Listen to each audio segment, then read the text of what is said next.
Maglinis-linis tayo. It's Monday. A busy day kay klase. So, i-arrange na muna natin ang ating bed. So, mamaya na ako maglinis pagkatapos ko maghatid sa school.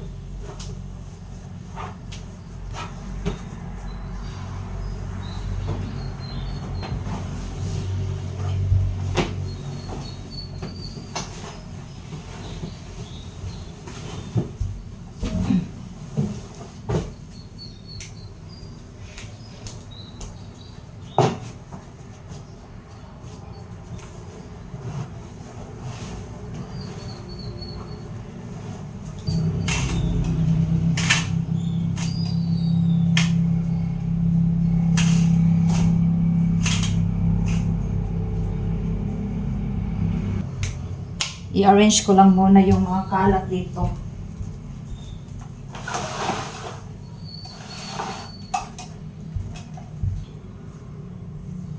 Arrange muna ako sa mga kalat.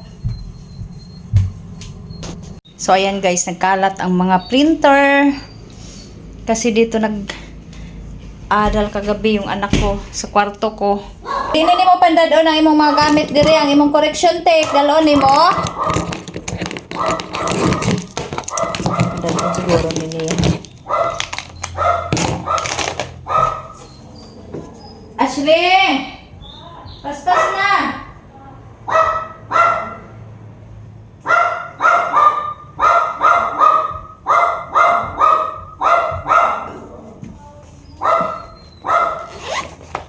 So isulog ko na lang ang iyang mga gamit diri kay basin dadon na magdali-dali na siya nga malimtan. Kaya mga gunting. Kagabi idugay kay natulog kay daghang trabaho ng mga estudyante ron.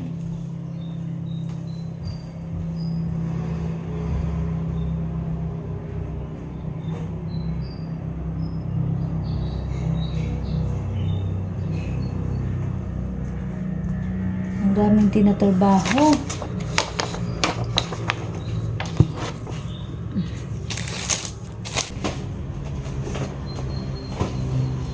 So, di ko na lang naibalik sa iyang kwarto kay aron diri na lang pud siya lagi mag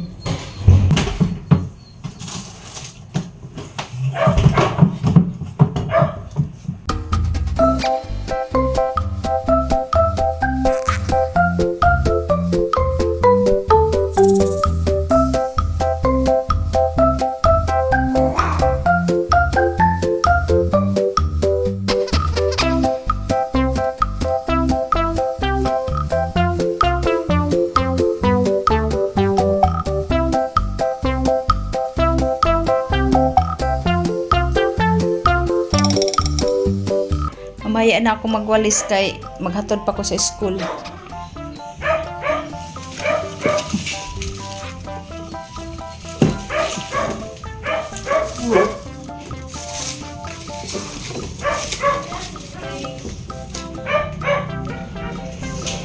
Ang imong kalat oh. Diri na lang na i-maintain na lang ni diri ang lamisa kay aron og diri ka mag-study so di na ta magbalhin. Kompleto na ni.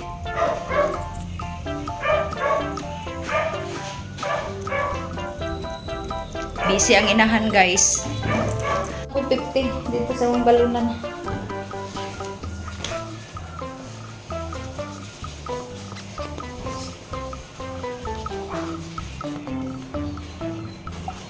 Monita na nimong gi-print ha, wala ko nang hinguha dito, gi-arrange ko lang to dito sa floor.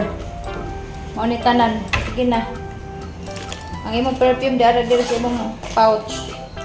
Basta tong mga ballpen dito ang sa table tanan dara diri.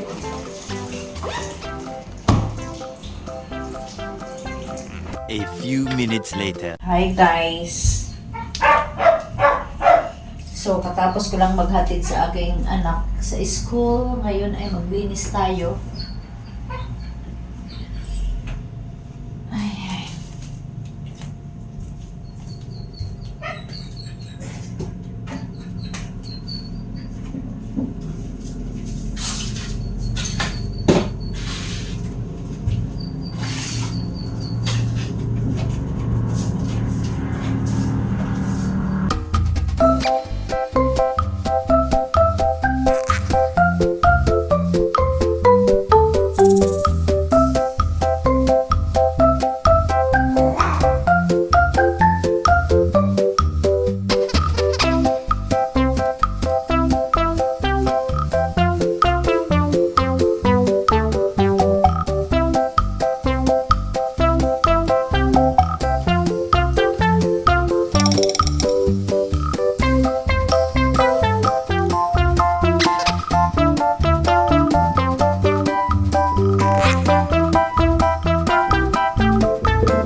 Sa isang kwarto naman tayo, guys.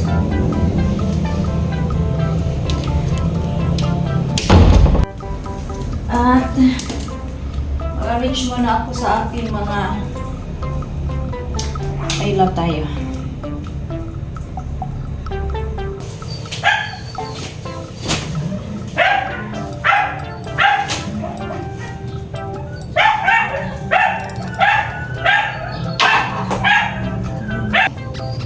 Hi guys!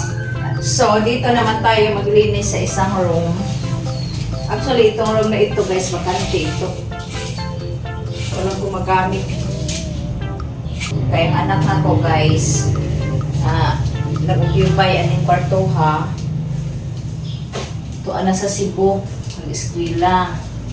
So, wala nag-occupy ani. Maintain ko na lang pag-kuan.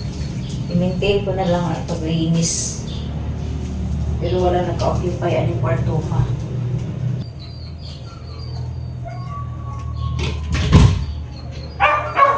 Dito, i-check muna ang mga books. Maraming books dito kasi guys kaya yun, i-check natin kay baka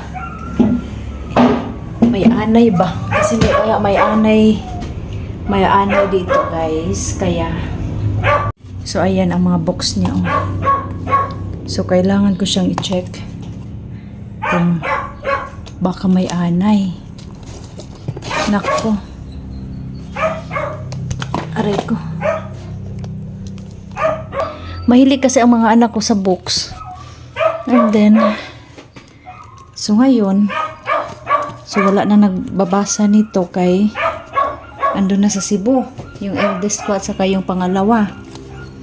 So itong box na ito ay sa eldest ko lang ito guys. And then marami pa doon sa isang kwarto sa pangalawang anak ko kasi mahilig talaga sila mag-ipon.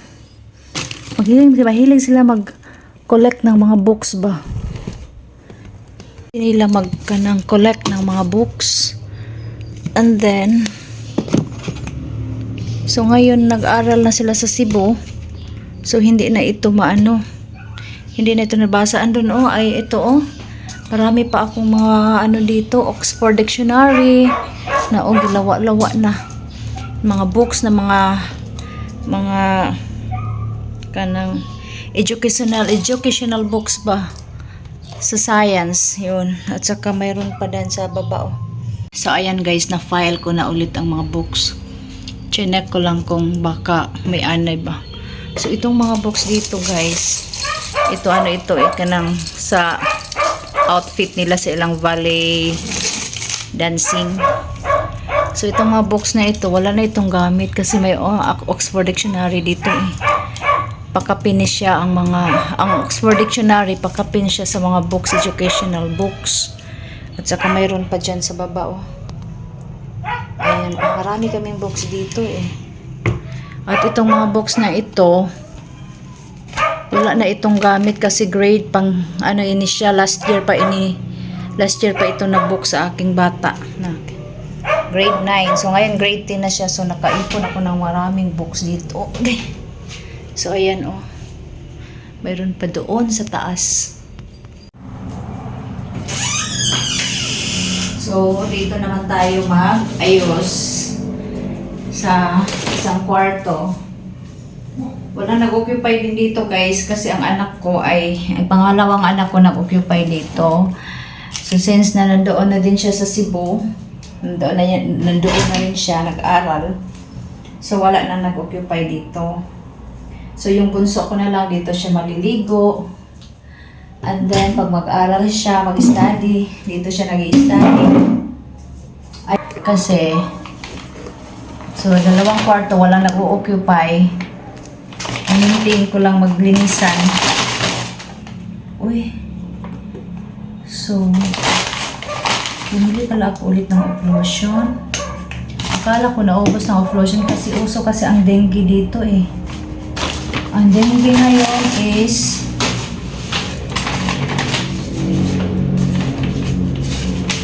so ayan, maglinis ako dito kasi minimaintain ko kasi ang paglinis sa dalawang kwarto para pag magbakasyon yung dalawang anak ko, so maintain pa rin ang ilang room na malinis. Aray go. Pero, nagkalat sa mga papel. Okay. Ayan o. Yung mga stickers nila pinandikit sa katray. So, pinandikit nila sa mga katray nila. So, ito ang mga kuan, mga bond paper. Yung ibang gamit ng bunso ko, dinala ko na sa kwarto ko para doon siya mag-study para tipid kami sa kuan. Tipid kami sa kuryente. So, isa lang ang magamit namin, aircon lang. Whereas kung dito siya sa kwarto, gamit pa kami ng electric fan. So, kung doon siya sa kwarto ko, so mausa na ang gamit namo.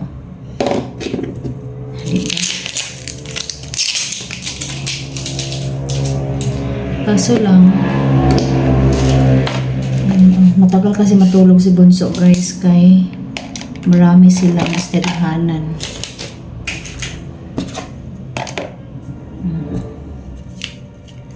So, ayan. Linis-linis muna tayo dito. Kasi gusto ko na malinis ang kwarto sa mga bata. Para kung magbakasyon sila, sim break, so malinis ang kwarto nila.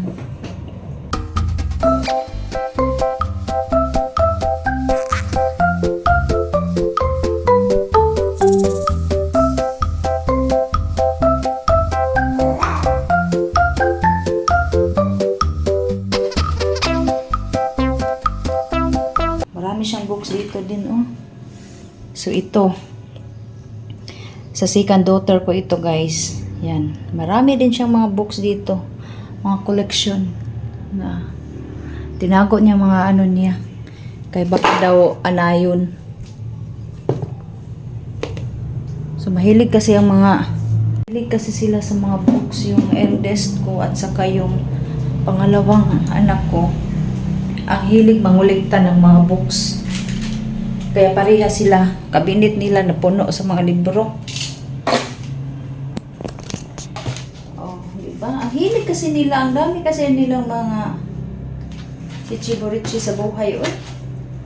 So, dito ko ilagay ang kanyang mga awards, kanyang mga medals. So, alam niyo, marami pa akong mga medals, mga awards nila. Pinagtago ko na dito sa mga kabinet. Sayang naman pag itapon, pinaghirapan nila yun. So, i-check ko siya kung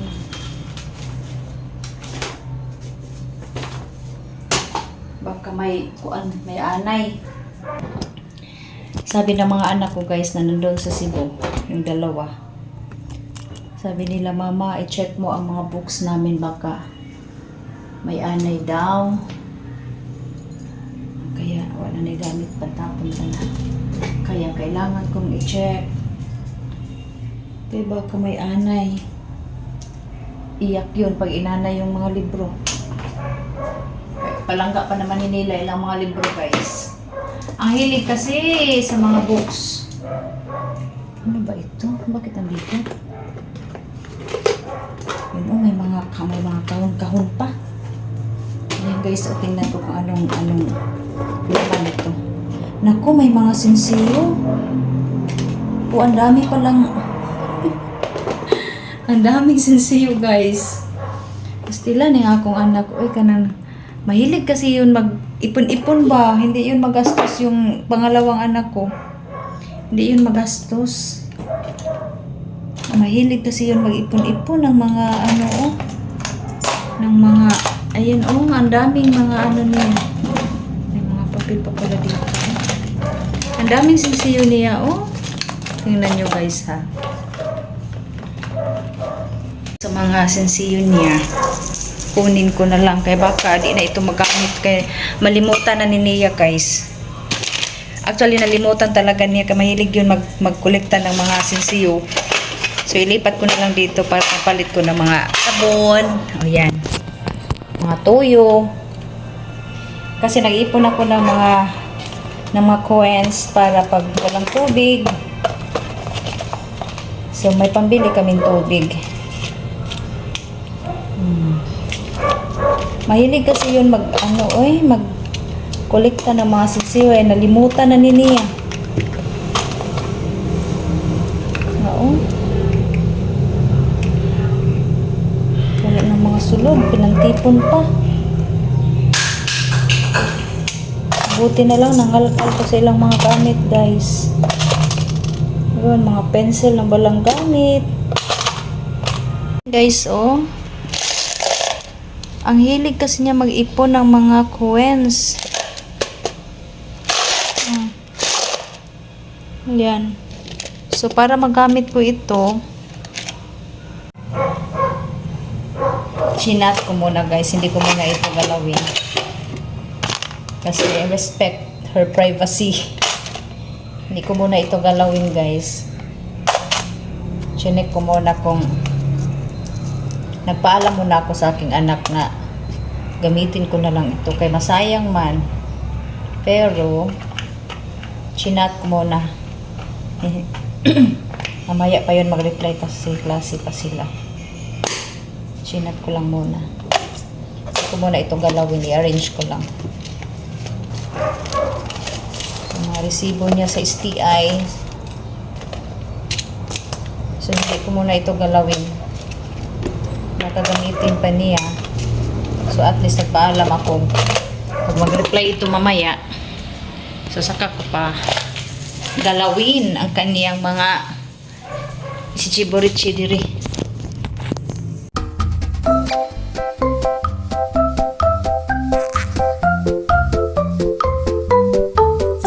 And guys, na-rearrange ko na ang mga books. So, na-check ko na kung may anay ba o wala. Buti na lang walang anay.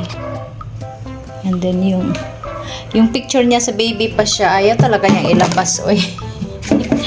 Taguan dyan din niya. So, dyan ko yan ilagay. Kasi kwarto niya ito. Lagyan ko ng flower. Dyan. And then, pinantago-tago talaga nila ang kanilang mga picture. Ayaw ilabas. Paglarga niya sa Cebu, tinago niya ang picture niya sa baby pa siya. Sabi ko sa kanya, bakit mo naman tinago yan? So, ayan. Nilabas ko ang mga ano niya. Mga tinago-tago sa baby pa siya niyan, kinder. So, ayan. Yung mga books, na-arrange ko na.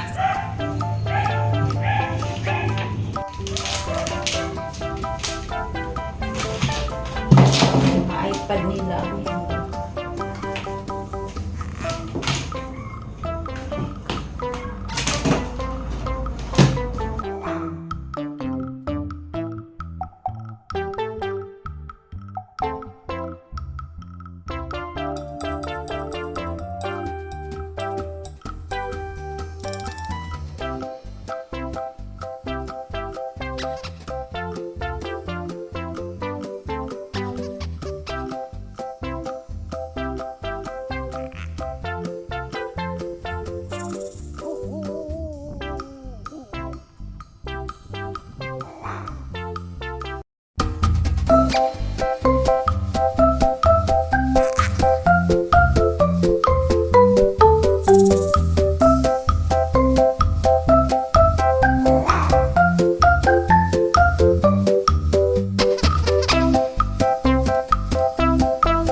Okay, mamaya naman.